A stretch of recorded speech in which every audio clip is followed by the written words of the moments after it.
اور آپ سمجھتی تھیں کہ حضور کا یہ علم امت کی امانت ہے، میں امت تک پہنچاؤں گی۔ 9 سال کے اندر حضور سے اتنا کچھ سیکھا کہ حضور حضرت عائشہ کے اس امت پر بے شمار احسانات ہیں۔ کتنی باتیں، کتنی گہرائی کی باتیں حضور سے پوچھا کر۔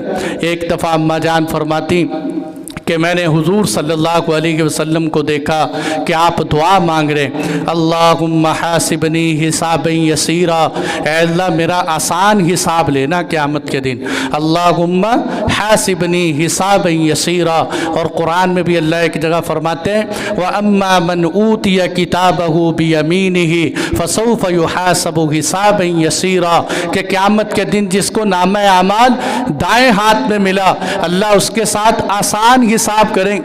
حضرت عائشہ رضی اللہ عنہ کہنے لگیں حضور میں نے آپ کی یہ حدیث بھی سنی کہ آپ دعا مانگ رہے ہیں اللہ آسان حساب کرنا، اور اللہ قرآن میں کہتے ہیں کہ جنتی کا حساب آسان ہوگا۔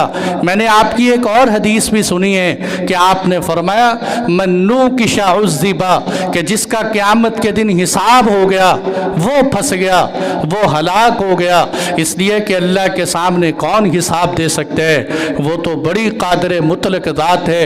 اور اے اللہ کے محبوب، ادھر آپ کہہ رہے ہیں حساب آسان ہوگا، ادھر آپ کہہ رہے ہیں جو حساب جس کا ہو گیا وہ پھنس گیا۔ آپ صلی اللہ علیہ وسلم کتنا بڑا علمی اعتراض آپ نے حضور سے پوچھا۔ آپ صلی اللہ علیہ وسلم نے فرمایا عائشہ یہ جو اللہ نے قرآن میں کہا ہے کہ اس کا آسان حساب لیں گے، یہ حساب آسان کا مطلب حساب نہیں ہوگا، بلکہ اللہ تعالیٰ کے سامنے صرف پیش کیا جائے، بس اللہ تعالیٰ دیکھیں گے ٹھیک ہے بس کافی ہو گیا، ضرورت نہیں اس کو کھولنے کی، کافی ہے چلو بس چھوڑ دو۔ وگرنہ اگر اللہ تعالیٰ تفصیل کے ساتھ جو ہے حساب لینا شروع کر دیں تو پھر کسی کی بخشش مشکل ہے۔ اللہ جل جلالہ ہماری حفاظت فرمائے، ہمارا بھی معاملہ ایسا ہی فرما دے کہ آسانی والا حساب اور ایسا حساب کہ صرف پیشی والا حساب ہو۔ پھر ایک دفعہ حضرت عائشہ رضی اللہ عنہ حضور صلی اللہ علیہ وسلم سے پوچھنے لگیں اے اللہ کے محبوب آپ فرماتے ہیں کہ پڑوسیوں کے حقوق ادا کرو، اب گھر کے ایک طرف ادھر بھی پڑوسی، ادھر بھی پڑوسی، دائیں طرف بھی پڑوسی، بائیں طرف بھی پڑوسی، تو زیادہ حقوق کس کے ادا کریں، کس پڑوسی کو زیادہ دیں؟ آپ صلی اللہ علیہ وسلم نے فرمایا اِلَىٰ أَقْرَبِهِمَا بَابًا مِّنْكِ، اے عائشہ ان دونوں پڑوسیوں میں سے جس کا دروازہ تیرے گھر کے زیادہ قریب ہو اس کو ترجیح دینا، جس کا دروازہ تیرے گھر کے زیادہ قریب ہو اس پڑوسی کو ترجیح دینا۔ اسی طرح آپ نے ایک دفعہ پوچھا اے اللہ کے محبوب کیا واقعتاً ساری دنیا اللہ کی رحمت سے جنت میں جائے؟ آپ صلی اللہ علیہ وسلم نے فرمایا ہاں ساری دنیا اللہ کی رحمت سے جنت میں جائے۔ آپ نے 3 دفعہ یہ بات ارشاد فرمائی۔ آپ نے فرمایا عائشہ ساری دنیا اللہ کی رحمت سے جنت میں جائے گی، سبھی دنیا اللہ کی رحمت سے جنت میں جائے گی۔ اماں جان پوچھنے لگی اے اللہ کے محبوب کیا آپ بھی اللہ کی رحمت سے جنت میں جائیں گے؟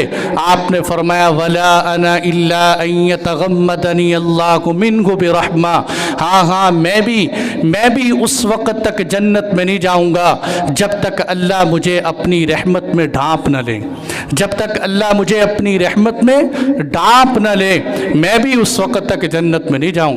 آپ نے ایسی باتیں حضور صلی اللہ علیہ وسلم سے سیکھ کر امت کو پہنچائیں، سوالات کرتی رہتی، جو مسئلہ ہوتا۔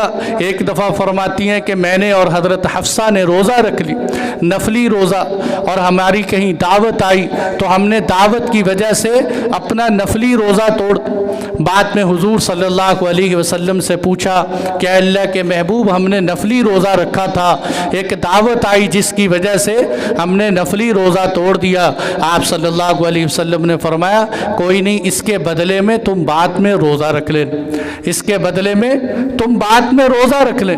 تو ایسے مسائل حضرت عائشہ صدیقہ رضی اللہ عنہا نے حضور صلی اللہ علیہ وسلم سے سیکھ کر امت کو پہنچائے۔ ایک دفعہ بڑی عجیب حدیث سناؤں، حضور صلی اللہ علیہ وسلم نے دعا مانگی